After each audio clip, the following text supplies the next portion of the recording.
আমরা আমাদের কাঙ্ক্ষিত যে রাস্তা সেটা অলরেডি এন্টার করে ফেলেছি। সামনে ট্রাকটা ক্রস করলে আমরা মনে হয় যে কিছুটা আমরা রাস্তার যেই সৌন্দর্যটা সেটা পাবো। যদিও সান ইজ সেটিং ডাউন, খুব নিয়ারেস্ট টাইমে হয়তো বা সূর্যাস্ত হয়ে যাবে ইনশাল্লাহ।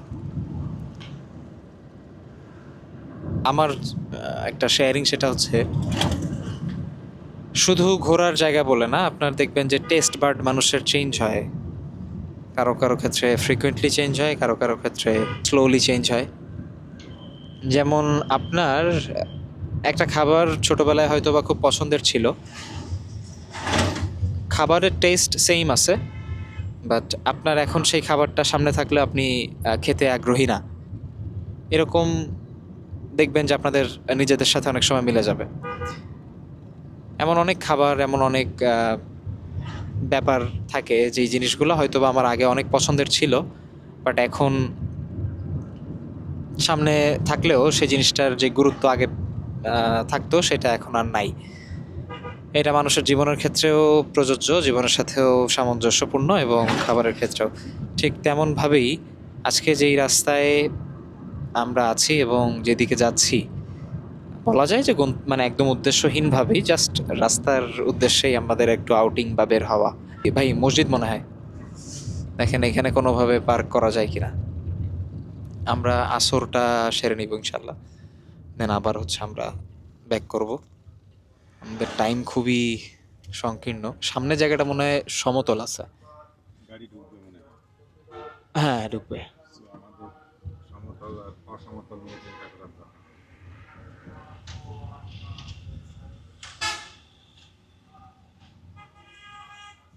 আসরের পর ইনশাল্লাহ আপনাদের সাথে দেখা হচ্ছে। ফয়লা বাজার 1 কিলোমিটার, আমরা রামপাল পাওয়ার প্ল্যান্টের দিকে আগাচ্ছি, অর্থাৎ মোংলার যে রাস্তাটা, এই রাস্তাটা এখন তুলনামূলকভাবে অনেক বিজি। এটা আগে ছিল না, তার কারণ হচ্ছে ইপিজেডে মানে মোংলা পোর্ট যেটা, এবং ওই এরিয়াতে অনেকগুলো ইন্ডাস্ট্রি এবং ফার্ম হওয়ার কারণে হচ্ছে বেশ যানবাহনের চাপ থাকে এই রাস্তায়, যার কারণে আপনারা ভিউটা ওই রকমভাবে এনজয় করতে পারছেন না। বাট এই রাস্তার সিনারিওগুলো আসলেই সুন্দর। ফয়লাটা পার হওয়ার পরে আসলে মেইন সিনারিওটা বোঝা যাবে আর কি। আমরা এই রাস্তাগুলোই মেইনলি ডানে বামে ফাঁকা জায়গা দেখে নেমে রেল লাইনে একটু হাঁটাহাঁটি করতাম। দেন হচ্ছে এই পাশে বেশ খোলা জায়গা ছিল, এখনও আছে, বাট এই যে গাড়ি ঘোড়ার যে চাপ দেখছি, আমি এই কারণে ছুটির দিন মানে অ্যাভয়েড করার চেষ্টা করেছি, বাট টাইমটা হয়ে গেছে হচ্ছে একদম অফিস আওয়ার শেষ এরকম কাছাকাছি, যার কারণে এই যে যেই বাঁকগুলা এগুলো আরও স্মুথ ছিল। আমি জানি না কতটুকু আসলে ক্যামেরার ভিউ পাচ্ছে, অর্থাৎ ড্যাশবোর্ড থেকে। হোপফুলি মানে ওয়াইডার ভিশন পাওয়ার কথা। ম্যাক্সিমাম আপনারা খেয়াল করেছেন নিশ্চয়ই নৌবাহিনী, কোস্টগার্ড এইগুলার গাড়ি, অর্থাৎ এই যে পিজেড, দেন হচ্ছে ওই দিক থেকেই আসা যাওয়া আর কি, মোংলার রুটের যে গাড়ি, এই একটা কোস্টগার্ডের গাড়ি সাইডে রাখবো। রাখতে পারেন, নো ইস্যুস। রামপাল পাওয়ার প্ল্যান্টের ঠিক কিছু আগে এই জায়গাটা এসে দাঁড়িয়েছি, এবং ওই যে আমাদের গাড়ি, সামনে আরও অনেক ভালো জায়গা আছে। সান নাই বিধায় আসলে এই জায়গাটা একটু হোল্ড করেছি, কিছু কোয়ালিটি টাইম স্পেন্ড করার ট্রাই করবো ইনশাআল্লাহ। দেন হচ্ছে আপনাদের সাথে আবার কথা বলছি। ওয়েল, আমরা এখন আসি হচ্ছে রামপাল পাওয়ার প্ল্যান্টের যেই রাস্তাটা, সেটায় একটা সময় এই ডিভাইডারটা ছিল না।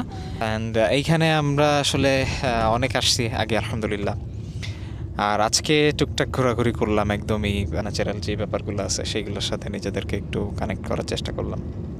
অনেকদিন পরে ধুলোবালি এবং যান্ত্রিক যেই জীবন সেখান থেকে একটু দূরে গিয়ে, এবং এই রাস্তার আরেকটা ভালো ব্যাপার হচ্ছে এই যে ওয়াকওয়ে আছে হাতের লেফটে, ওইখান থেকে আর কি যাওয়া যায়। দোকান না হইলেও চলবে, যেখানে একটু বাইক পার্ক করে, এই গাড়ি পার্ক করে। আমার বারবার হচ্ছে বাইক পার্ক হয়ে যাচ্ছে আসলে, যেটা ইউজ টু। টু হুইলস দিয়ে আসলে যেই ফিলিংস রাস্তার সাথে এবং পরিবেশের সাথে সেটা ফিল করা যায়। বাট গাড়িতে লাক্সারি হয়, ফ্যাসিলিটি হয়, আর একটু সেফটি এনশিওর হয়, বাট কি একটা যেন মিসিং থাকে।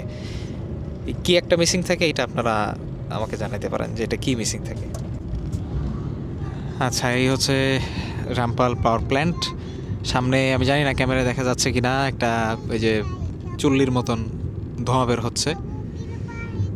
রাইট সাইডে এখন অনেক কনস্ট্রাকশন, অনেক ব্যাপার স্যাপার কাজকর্ম, অনেকগুলা প্রজেক্ট, এবং ভেতরে এখন ফুল ফ্লেজড কাজ হয়, এবং ইন্ডিয়ান ওয়ার্কার্স, দেন বাংলাদেশি ওয়ার্কার্স, অনেক ওয়ার্কার্স আছে যারা হচ্ছে থাকে, কাজ করে।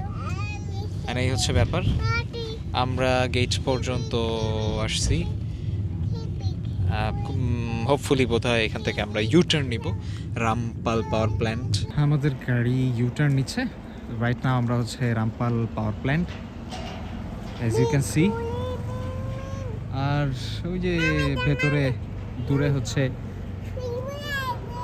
প্রজেক্ট চলতেছে, এখন প্রজেক্ট চলমান। আগে তো একটা টাইমে আসলে প্রজেক্ট এইভাবে চলমান ছিল না। আমরা রামপাল পাওয়ার প্ল্যান্ট থেকে এখন হচ্ছে শহরের দিকে ফিরছি, অর্থাৎ খুলনার দিকে। রামপাল কাছাকাছি, এই জায়গাটা আসলে মনে হয় না যে খুব বেশি দূরে আসছি, এবং ইচ্ছা পূরণ করা যায়, এবং সাধ্য অনুযায়ী এবং চাহিদা অনুযায়ী ঘোরা যায়। আশেপাশে যত খেজুর গাছ দেখছি প্রত্যেকটা গাছ কাটা, অর্থাৎ খেজুরের রস, তার জন্য যেই পূর্ব প্রস্তুতি, অর্থাৎ এখন খেজুরের রসের সিজন। রস দিয়ে বিভিন্ন প্রকার গুড়, রাব গুড়, লালি গুড় থেকে শুরু করে চকলেট গুড়, এখন অনেক ধরনের অনেক গুড় হয়, পাটালি গুড়, দানাদার গুড় ইত্যাদি। সেই গুড়গুলা প্রসেস হয় সারা দেশব্যাপী, স্পেশালি আমাদের এই অঞ্চলটা খুলনা, যশোর, সাতক্ষীরা, এই জায়গাগুলোতে গুড়ের জন্য বলা যায় যে বেস্ট। এবং রাজশাহীও কোনো কিছুতে কম যায় না, তবে বাণিজ্যিকভাবে বাংলাদেশে যারা কমার্স সেলার্স আছেন তারা প্রত্যেকেই যশোর থেকে গুড় সংগ্রহ করে ব্যবসা পরিচালনা করেন। তো রামপালের এই রাস্তায় আজকে, প্রথমত এই রাস্তাটা আগের মতন আর নাই, রাস্তাটা এখন বেশ ব্যস্ত। তাছাড়া আমরা এমন একটা সময়ে আমরা এসেছি যে সময়টা আসলে ব্যস্ততারই সময়। যেমনটা বলেছিলাম যে গাড়ি এবং হচ্ছে অফিস আওয়ার শেষ, এই সময় আমরা আর কি এসেছি। এখানে একটু ব্রেক নিয়েছি, আমাদের গাড়ি ঘুরায় আমরা আবার হচ্ছে খুলনার দিকে ব্যাক করব। এখানে একটু হালকা নাস্তা করা যায় কিনা, নাস্তার জন্যই মূলত ব্রেক নেওয়া। নাস্তা করে দেন খুলনার দিকে ব্যাক করবো ইনশাআল্লাহ। আমরা হচ্ছে ফয়লা বাজারে, এখানে হচ্ছে এই চিংড়ির চপ, তারপর চিকেন টিকেন কি একটা, এই ভাইয়ের একটা অদ্ভুত আইটেম আছে হচ্ছে মুরগির চিকেন। ভাই মুরগির চিকেনটা একটু আমার বলেন না, যে বিস্তারিত কি, মানে মুরগি আর চিকেন কি আলাদা কি?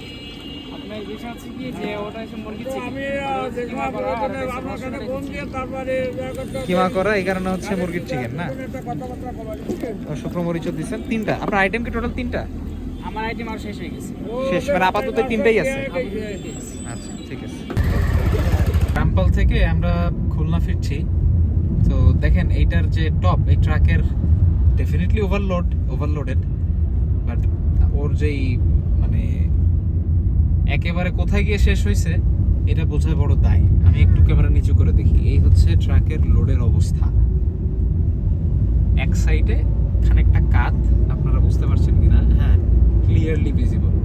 একটু ব্রেক নিলাম আর কি রূপসা ব্রিজে, অর্থাৎ টোল প্লাজায়। কারণ এই জায়গাটায় আমরা যাওয়ার সময় নামতে চেয়েছিলাম, আলোর স্বল্পতার জন্য, মানে সানসেট হয়ে যাবে বিধায় আর কি আমরা ব্রেক নেই। এখন একটু নামলাম, হাঁটাহাঁটি করি, দেন হচ্ছে আবার ব্যাক করবো ইনশাআল্লাহ।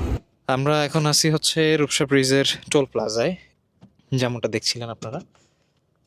টোলের সিগন্যালে দাঁড়ায় আছি। এখান থেকে আমাদের ইচ্ছা হচ্ছে খুলনা ইউনিভার্সিটির রাস্তা হয়ে, অর্থাৎ গল্লামারি থেকে হাতের রাইট ধরে এম এ বাড়ি সড়ক হয়ে খুলনা সিটিতে ঢুকবো। ফুড কোর্ট এরিয়ার সামনে দুজনের সাথে সাক্ষাৎ করার প্ল্যান আছে, ওইখান থেকে তাদের সাথে সাক্ষাৎ করে আমরা সরাসরি বাসার দিকে যাব। রূপসা ব্রিজ থেকে নেমে যাচ্ছি। যেটা বলছিলাম, ইউটিউবের জার্নি নিয়ে কথা বলছিলাম, ইউটিউবের পারপাস নিয়ে কথা বলছিলাম, যে আমি আমার চ্যানেলে যতটুকু ডেডিকেশন এবং এফোর্ট দিতে পারি, আমার দিক থেকে আমি যদি বলি তাহলে এটা কোনো ডেডিকেশন বা এফোর্ট দেওয়ার পর্যায়ে পড়ে না, মানে আমি ওইভাবে দেই না বা দেওয়ার সুযোগ থাকে না। আবার আপনি বলতে পারেন যে আমি ইচ্ছাকৃতই দেই না। এটার বেশ কিছু কারণ আছে আর কি। ইউটিউব আমার জন্য একটা স্টোরি বুক, নাথিং এলস। এখান থেকে আমার এমন কোনো আশা ভরসা নাই যে আমি ইউটিউব দিয়ে নিজেকে এখানে দেখতে চাই অথবা ইউটিউব দিয়ে কোনো কিছু চেঞ্জ করব। হ্যাঁ, কিছু সুপ্ত পরিকল্পনা রয়েছে, যেটা যদি নেক কোনো চিন্তাভাবনা হয় আল্লাহ সুবহানাহু ওয়া তাআলা ইখলাস দান করেন। যেমনটা বলছিলাম, যেটা বলতে গিয়েছিলাম, বারবার বাধার কারণে আপনাদের সাথে কথা শেষ করতে পারিনি। সেটা হচ্ছে যে আজকে বা কালকে যদি আমার শেষ দিন হয় দুনিয়াতে, তো আমি আসলে কিছু যদি করতেও না পারি তাহলে এমন কিছু যেন না রেখে যাই যার জন্য আসলে আমার প্রশ্নের সম্মুখীন হতে হবে আল্লাহ সুবহানাহু ওয়া তাআলার কাছে। তো সেটার দিকে সচেষ্ট থাকার চেষ্টা করি। আমার ইউটিউব সংক্রান্ত ভুলভ্রান্তিগুলা আমি আশা করব আপনারা আমাকে ধরিয়ে দিবেন আন্তরিকতার সাথে। আমি চেষ্টা করব ইনশাআল্লাহ এই বাউন্ডারির মধ্যে থেকে যতটুকু করা যায় ততটুকু করার জন্য। ইউটিউব করতে পছন্দ করি, ইউটিউব করতে ভালোবাসি। দ্যাটস ওয়াই আমার এই জার্নি কন্টিনিউ করা। আমি আসলে যতটুকু বলেছি আই হোপ যে আপনারা বুঝতে পেরেছেন। খুলনা মেডিকেল কলেজ হাসপাতাল ক্রস করছি। সো ফার আলহামদুলিল্লাহ আমাদের সফর ভালো হয়েছে, ডিসেন্ট এবং মাইল্ড হয়েছে আর কি। আজকের ভিডিও এখানেই শেষ করছি। আল্লাহ আপনাদেরকে ইমানে ও সুস্বাস্থ্যে ভালো রাখুন। আসসালামু আলাইকুম ওয়া রাহমাতুল্লাহি ওয়া বারাকাতুহু।